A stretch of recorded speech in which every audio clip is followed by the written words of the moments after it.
Bilang pagtuligsa sa naunsyaming dagdag na sahod sana para sa mga manggagawa sa Metro Manila na dapat noong July 25 pa na umpisahan, kabi-kabilang kilos protestang isinagawa ng iba't ibang labor group para sa panawagang ibasura ang temporary restraining order na ibinaba ng Pasig RTC.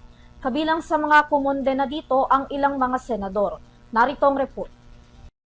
Nagresulta ng kaliwat kanang pagkondena at kilos protesta mula sa iba't ibang grupo ng mga manggagawa ang kamakailang inilabas na desisyon ng Pasig Regional Trial Court na Temporary Restraining Order o TRO sa implementasyon ng 85 pesos wage hike sa Metro Manila.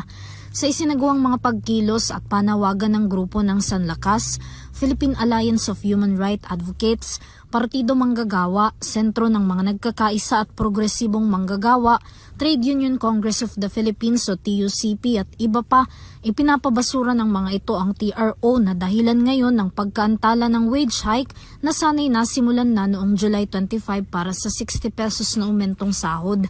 Ayon sa mga manggagawa, bariya na nga lang na hinati pa sa dalawang bigayan ng 85 pesos na dagdag sahod, hinarang pa ito na anilay hindi na makatarungan para sa kanilang mga nasa sektor ng paggawa.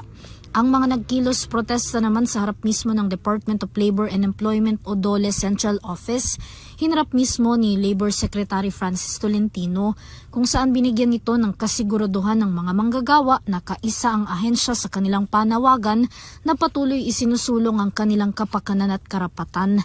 Idinagdag pa ni Tolentino na nagpadala na ng mga abogado ang DOLE para tulungan ang Office of the Solicitor General para depensahan ang posisyon ng pamahalaan kaugnay sa pagdinig ng TRO. Kaugnay pa rin ito, mariinding tinututulan ng ilang mga senador ang restraining order ng korte na pumipigil sa implementasyon ng wage hike.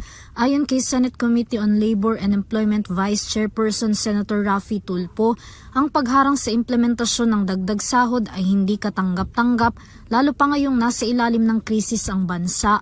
Ang panghihimasok din daw ng RTC sa pagpapalabas ng TRO ay hindi nasaklaw pa ng korte na malinaw anyang nakasaad sa Article 26 ng Labor Code. Sa inilabas ring pahayag ni Senator Riz Hontiveros, sinabi nitong dapat na maipatupad ang aumento sa sahod gaya ng napagkasunduan at hindi ito dapat maantala dahil lang may humarang. Sa panig naman ng palasyo, hinggil pa rin sa nasabing usapin, ginagalang daw nila ang lahat ng korte.